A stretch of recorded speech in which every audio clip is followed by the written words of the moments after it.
Welcome back to the Deep Dive. If you are preparing for a career that, well, impacts public safety, environmental integrity, and really the very infrastructure holding society together, then you know this isn't just any job, it's a serious commitment. Today we're focusing on the absolute core concept that underpins that commitment, professionalism in Canadian engineering and geoscience. Our mission today is pretty crystal clear. We're taking the, let's say, dense foundational material that governs professional practice, and we're really unpacking what it truly means to hold advanced technical knowledge. And maybe even more importantly, we're dissecting the immense legally binding ethical duty that comes right along with that technical skill. We're drawing solely from the sources provided, going beyond just the basic definitions to explore the profound implications of this the social contract. Yeah, and this material is so fundamental because it defines the non-negotiable standard of care. This isn't just like theoretical advice you can take or leave. It's the required standard for these critical professions. It really explains why fields that directly affect public safety and the environment are granted this unique privilege of self-regulation. Understanding this framework isn't optional. It's the bedrock of your professional identity. Exactly. And since this deep dive is specifically tailored to those of you preparing for your professional future, well, if you are currently studying for the National Professional Practice Examination, the NPPE, you are definitely in the right place. We are covering the foundational concepts that, frankly, often trip people up on the exam. So make sure you subscribe to the show right now. You don't want to miss any of our upcoming comprehensive analysis specifically related to all that NPPE exam content. Okay, let's unpack this core concept then. When we use the term professionalism, I think most people, they immediately picture, a well-dressed person, maybe with a fancy title on their door. But our sources emphatically state that professionalism is, far more profound than just status or a job description. That's the absolutely critical starting point. We have to move past the sort of superficial trappings of just, doing a job well. The core definition we're working with is that professionalism isn't merely a title. It's a formalized, legally recognized relationship, a relationship between society and individuals who possess specialized knowledge. And this relationship, it's built on the premise that the professional will apply their expertise rigorously, sure, but crucially always for the benefit of others. This demands, absolute adherence to ethical standards and unwavering public accountability. Okay, the idea of a formalized relationship, that implies a really deeply rooted contract, doesn't it? So what did society give up in this deal, and what did the professional promise in return? It really sounds like society took a massive risk by granting certain privileges. Oh, they certainly did.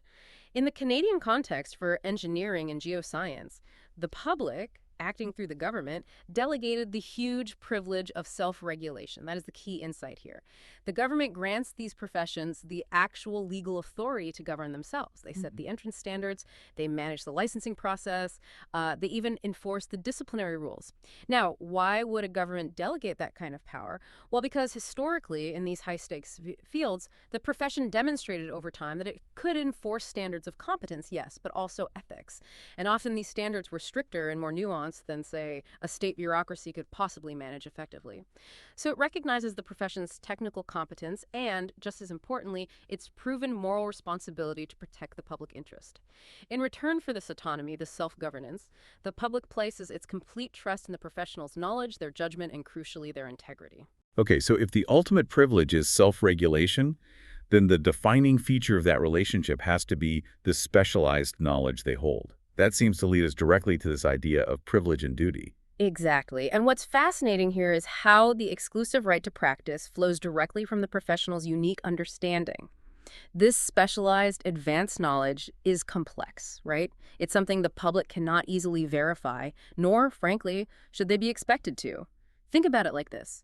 When a doctor diagnoses a complex illness, you rely entirely on their training and experience. You don't typically ask to see the lab results and, check the calculations yourself. Right, which brings us to that core tension you mentioned, the asymmetry of knowledge. Yeah. The professional holds all the cards, essentially, the information, the expertise, and the client, or the public, is fundamentally reliant, maybe even vulnerable. Absolutely. And that asymmetry creates immediate high stakes. It grants the professional a privilege, sure, the exclusive right to offer specific high-stakes services like signing off on bridge designs or making crucial resource assessments. But this privilege is immediately balanced by a corresponding very strict duty. Because the public cannot check your work, your moral, ethical, and legal commitment to their safety and well-being becomes the only reliable safeguard. If that professional duty didn't exist, or if it failed somehow, the entire trust system that supports this privilege of self-regulation would instantly and justifiably collapse. It's a system built entirely on guaranteed ethical performance. Okay, so if this whole social contract relies so heavily on advanced technical knowledge, we really need to drill down into what that actually means. It's clearly not just about getting good grades or being, inherently smart. Mm-hmm. What does this advanced mastery truly encompass? Right. It means much more than just raw intelligence. It really signifies structured, disciplined learning. Advanced technical knowledge, in this regulatory context we're discussing, refers to the systematic, theoretical, and practical mastery of a scientific field. The source material is very clear that this is knowledge acquired through formal education, yes, but also tested through supervised experience. Let's maybe look at the specifics that define this mastery. For engineers, this isn't just like being familiar with tools or software. It's deeply grounded in the foundational principles: advanced mathematics, physics, material science, thermodynamics, and the entire comprehensive spectrum of design and analysis principles. They absolutely must understand why structure behaves the way it does, right down to the molecular and structural level. And for geoscientists, what does that systematic mastery look like in practice for them? For geoscientists, mastery encompasses fields like geology, hydrogeology, geophysics. It's a profound theoretical and predictive understanding of Earth's incredibly complex processes. We're talking about everything from subterranean resource estimation and modeling to surface stability analysis to understanding environmental flow systems. Crucially, these are theoretical, scientifically grounded fields that go way beyond just, say, surface observation or basic field work. Okay, but hang on. Lots of highly skilled workers have theoretical knowledge too, right? I mean, a specialized electrician has systematic knowledge of wiring codes, an HVAC technician understands thermodynamics. What makes the engineers or geoscientists' knowledge fundamentally advanced in this specific regulated sense? That's a great point. The definition of advanced here isn't solely defined by its internal complexity, though it is complex. It's defined more by the magnitude of its potential impact on the public. It's defined by its application toward the fundamental safety, the long-term sustainability, and the general well-being of society. When a professional applies this expertise, they are making decisions with immense real-world consequences, often involving, non-redundant critical systems where failure is simply not an option. Okay, so that really is the ultimate differentiator then. It means the failure of a highly skilled tradesperson, while potentially costly or inconvenient, might lead to property damage. But the failure of an engineer or geoscientist could lead to systemic catastrophe, environmental disaster, or even significant loss of life. Precisely. The advanced nature of the knowledge is intrinsically tied to the scale of the potential harm if it's misapplied or applied unethically.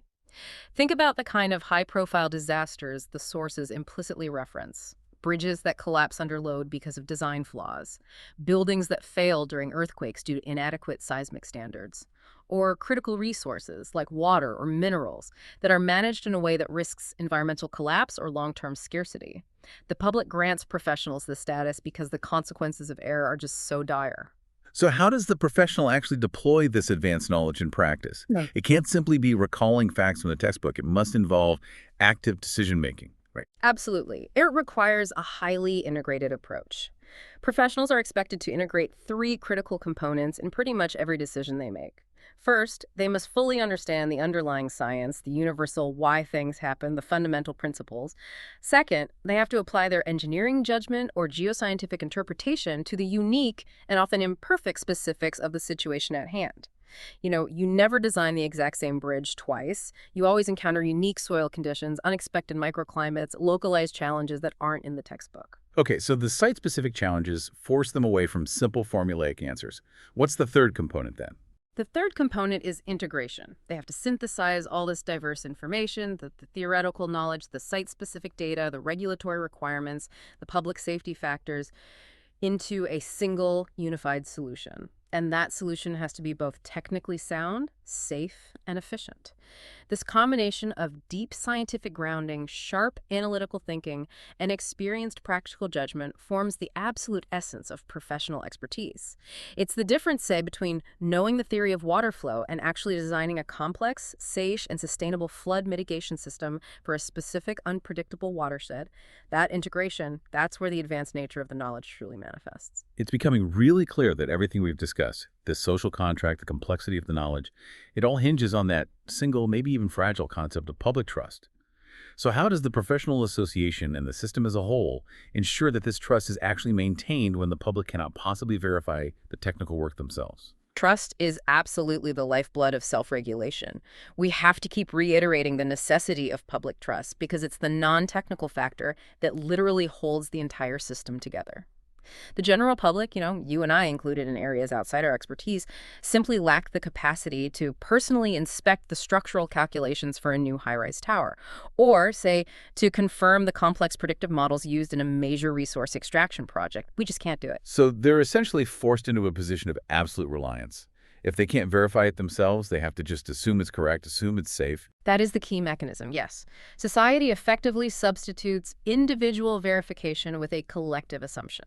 The assumption is this: if an individual holds the legally protected title of professional engineer or professional geoscientist, they possess the verified competence and the legally enforced ethics necessary to act reliably in the public interest.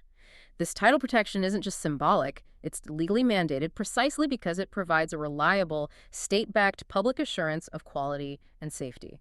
It's society's legal safety blanket, if you will. Okay, so when the public sees that professional seal on a document or sees the PE or PGO designation, what exactly are they being assured of? It sounds like we're relying on more than just technical precision here. Definitely more. We can sort of formalize that trust by breaking it down into three essential pillars. If any one of these pillars fails, the public's confidence in the entire system is fundamentally broken. The first pillar is competence. This ensures the professional actually knows the required scientific principles and, crucially, can apply them correctly. This is the technical foundation, the know-how. The second pillar is integrity. This is the ethical core.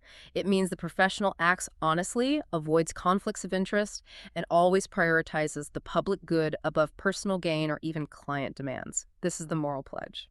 And the third pillar, which presumably ensures the first two aren't merely empty promises. Exactly. That third pillar is accountability. The professional is subject to a rigorous disciplinary process, which can result in fines, suspension, or even permanent revocation of their license if they breach the established standards of either competence or integrity.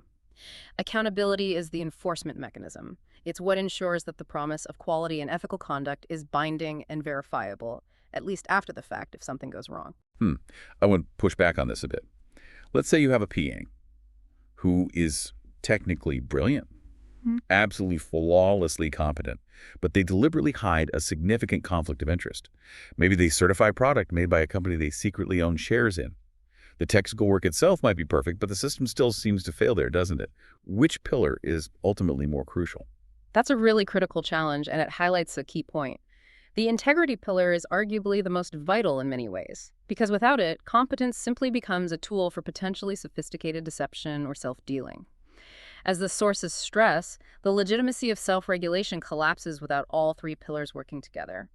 A technically perfect design certified by a professional lacking integrity is potentially just as dangerous to the public trust as an incompetent design. Why? Because the public relies on the implicit guarantee that the professional has acted independently and ethically in applying their competence. If that integrity fails, the entire mechanism of trust is immediately poisoned, regardless of the technical quality. Okay, that makes sense. Let's delve a bit deeper into the ethical mandate itself, which seems to stem directly from that knowledge imbalance we discussed. Our sources describe this imbalance as granting professionals a unique form of power. That's a strong phrase. It is a strong phrase, and it's meant to be. It's a profound recognition of the responsibility that comes with that knowledge. The professional understands the complex risks, the potential failure modes, the long-term consequences in a way the client or the public simply cannot. This specialized understanding gives them significant influence power, really over things like the allocation of public resources, public safety outcomes, and critical environmental decisions. And because of this power imbalance, the corresponding legal and ethical duty is exceptionally high. It mandates that professionals must use their knowledge only for the public good, even, and this is critical, even when that might conflict with the immediate demands or desires of an employer or a client paying the bills. They must actively resist using their specialized skills for personal gain if that gain comes at the expense of safety, environmental standards, or public welfare. And because the professional often acts as the interpreter, right, the one who translates complex technical reports into actionable decisions or public understanding, they have a massive communication duty as well, presumably. Exactly right. The professional has a clear duty to translate that technical complexity, the dense equations, the complex geological models, the risk assessments, into clear, responsible decisions and understandable advice. They must inform their client, and often the public or regulators, honestly and fully about risks, limitations, and potential negative consequences. They absolutely cannot hide behind technical jargon to obscure problems. The core of the ethical mandate is really about wielding that knowledge with unwavering honesty and responsibility, ensuring that the more vulnerable party, which is usually the public, is always protected. We've firmly established that advanced knowledge is non-negotiable. But the source material makes a really fascinating distinction here. Knowledge alone, it seems, does not make a professional. The truly differentiating characteristic, according to the sources, is the capacity for sound judgment. Yes, judgment. Judgment is that crucial ability to bridge the often wide gap between abstract scientific theory and messy, complex reality. Advanced knowledge is often about rules, principles, equations. Judgment is the developed ability to apply those principles wisely, ethically, and effectively in conditions that are inevitably uncertain, maybe involve incomplete data, or are perhaps even unprecedented. It is, in essence, the wisdom required to act responsibly when the textbook simply doesn't have the specific answer you need. And since the real world rarely, if ever, presents perfect textbook problems, that judgment capability must be incredibly robust. How is this professional judgment actually developed? Especially since it's not something you can just teach effectively through lectures alone. That's right. It's not just learned, it's cultivated. Judgment is refined over time, primarily through practical experience, ideally under the guidance of experienced mentors, and reinforced by continuous reflective learning. It involves developing the ability to recognize the inherent limits of one's own knowledge and expertise, knowing precisely when to stop, admit uncertainty, and consult a specialist, or perhaps knowing when to insist on gathering more comprehensive data, even if that adds cost or time into a project, because the risk of proceeding without it is too high. A professional with sound judgment doesn't just solve the immediate technical problem, they anticipate the potential secondary and long-term consequences of their technical decisions. Okay, that immediately explains the formal requirements for Canadian licensure then. Why a university degree which provides the knowledge base is necessary but not sufficient. Precisely. The professional engineering or geoscience curriculum provides the essential theoretical knowledge, but the typical 4 years of mandatory supervised practical experience, working directly under a licensed professional, is designed specifically to cultivate that mature, independent judgment.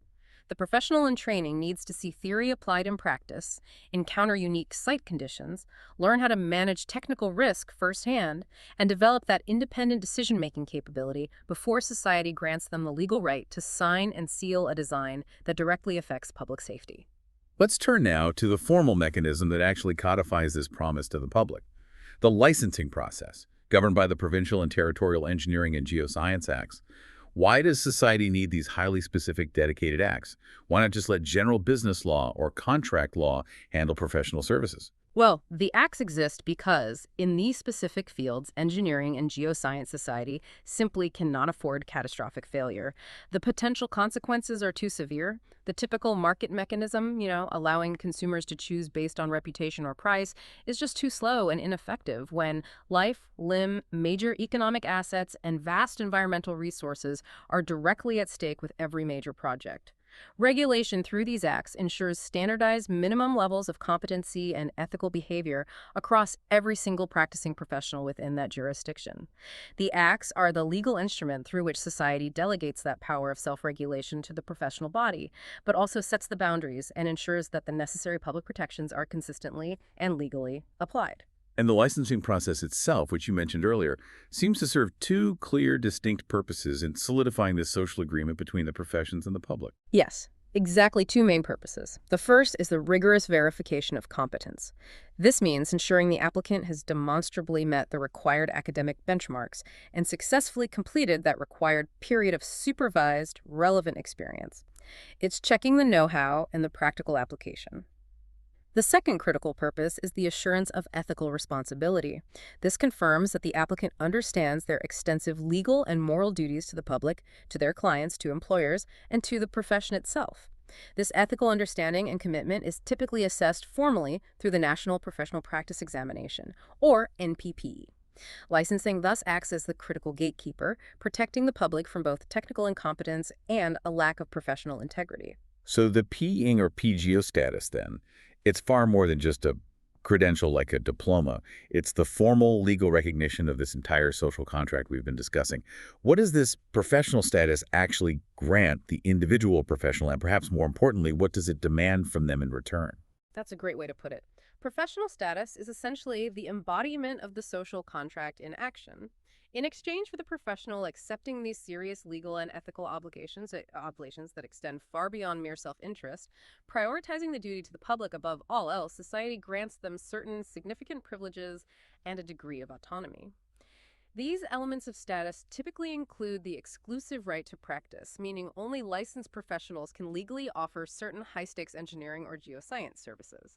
It grants them legal protection for their professional title, being virginio, which, as we've stressed repeatedly, functions as a public promise of reliability and competence.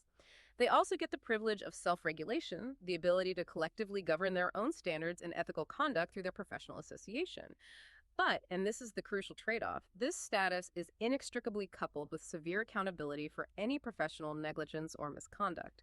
The entire system is predicated on the public trusting that this earned professional status represents reliably applied knowledge coupled with reliably ethical behavior. Okay, we've talked a lot about achieving initial competence and ethical understanding. But given how rapidly technology, material science, climate science, and analytical methods change, that advanced knowledge isn't a permanent state, is it? A professional licensed, say, 30 years ago, must possess significantly different knowledge today to be considered competent. That is absolutely correct and a vital point. If professional knowledge were static, the public would quickly become endangered by outdated practices. Technology, materials science, software tools, understanding of environmental impacts, best practices around things like seismic resiliency or climate adaptation, they all evolve constantly, sometimes quite rapidly. A professional's obligation is therefore not just to achieve a high level of knowledge at the start of their career, but to actively maintain and update it vigorously throughout their entire working life. Right, and this inherent instability, or rather evolution of knowledge, explains why continuous professional development, CPD, isn't just treated as a good idea or a suggestion. It's actually a mandatory requirement enforced by all the Canadian engineering and geoscience licensing bodies. It is mandated because it's a fundamental necessity for ensuring ongoing public safety and delivering efficient, effective solutions. Think about it. If a professional is designing a new building using outdated seismic codes or assessing a contaminated site using outdated remediation techniques, they are introducing an unacceptable level of risk into the system. Mandatory CPD ensures, or at least aims to ensure, that the professional's knowledge remains current, allowing them to deliver solutions that meet today's demanding technical, safety, and environmental benchmarks. The fundamental principle here is that competence is perishable. It's not permanent. It must be continuously renewed through documented learning and professional activity. That requires a significant degree of intellectual humility, doesn't it? Even someone who might be a globally recognized expert in a narrow field must acknowledge that they don't know everything, especially outside that niche, and must continue the learning cycle. Absolutely. That humility is actually a defining professional trait. It's the recognition that relying on past glories or outdated knowledge, especially when current standards and understandings have shifted significantly, constitutes a form of professional negligence. You essentially have to remain a lifelong student in your field because the public trust demands nothing less than the most current, safest, and most efficient application of expertise available at the time. Okay, this brings us toward a crucial final point that's really emphasized in the source materials. The clear defining distinction between a profession and what might be considered a mere high-skill occupation. We often tend to conflate the two in everyday language, but the regulatory sources draw a very sharp, very important line. Yes, and the line is drawn based almost entirely on the concept of the primary duty of care. In a general comparison, an occupation typically involves skilled work, often highly skilled, performed primarily for personal financial gain or for the benefit of an organization. Accountability in a typical occupation runs mainly to the employer who pays the salary or the client who pays the bill. A profession, however, as legally defined in this context, is work founded on specialized, advanced scientific knowledge performed explicitly and primarily in the service of society. Accountability rests not just with the employer or client, but first and foremost with the public, and this accountability is upheld by the strict ethical codes enforced by the Independent Professional Association. It's this overriding, legally enforceable duty to the public interest that fundamentally transforms a highly skilled job into a legally defined profession. So, we got to maybe look at it this way. A highly skilled software developer might build an app for a paycheck and answers primarily to their project manager or company if the app has bugs. But a professional engineer or geoscientist design, say, the foundation for a critical public hospital, and their primary overriding duty is to the safety and well-being of every single person who will ever use that facility over decades. And their ultimate accountability for fulfilling that duty rests not just with the company that hired them, but with the professional governing body, which acts on behalf of the public interest, entirely separate from commercial pressures. That is a perfect illustration of the distinction. The public relies on professionals like engineers and geoscientists, not just because they possess specialized skills, but fundamentally because they are legally and ethically bound by this duty that transcends the immediate demands of profit or self-interest. That paramount duty is the ultimate guarantee that public safety and the protection of the environment will remain the highest priorities in their work. Okay, let's try to wrap this up then by summarizing the ultimate promise that the professional makes to the public when they accept their license. What is the final comprehensive expectation that society holds? The ultimate public expectation boils down to a profound commitment of service. Every licensed professional, implicitly and often explicitly through codes of ethics, promises to act with the highest possible level of care, competence, and unwavering honesty in all their professional dealings. They promise to safeguard public health, safety, and the environment above all other competing concerns or loyalties. They must actively uphold the reputation and integrity of the entire profession through their own conduct. And critically, they are required to exercise independent, objective professional judgment, free from undue influence, even when pressured by powerful clients or employers to do otherwise. So true professionalism in this context is really the essential unification of that advanced technical knowledge we talked about, combined with sound, experienced judgment, and underpinned by unwavering ethical integrity, all bound together by a legally enforced contract of public service. Exactly. And perhaps a final thought to leave you with, connecting this back to the bigger picture and the sheer weight of that responsibility we've discussed. We must always remember how incredibly fragile that public trust really is. The trust that took perhaps generations of ethical self-regulation, adherence to these stringent standards, and countless examples of professional diligence to build. Well, that trust can be eroded incredibly quickly, sometimes by just a single high-profile breach of integrity or a catastrophic failure due to incompetence. Maintaining that collective public trust is therefore the perpetual and arguably the highest ongoing duty of every single professional engineer and geoscientist. That deep exploration of the social contract, the knowledge, the ethics, the trust, it really is fundamental stuff. And if you are preparing for the NPPE exam, truly understanding this foundational material isn't just helpful, it's absolutely non-negotiable for success.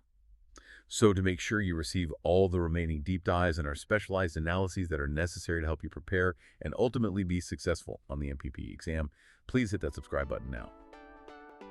Thank you for joining us for this deep dive into the fundamentals of professionalism in engineering and geoscience.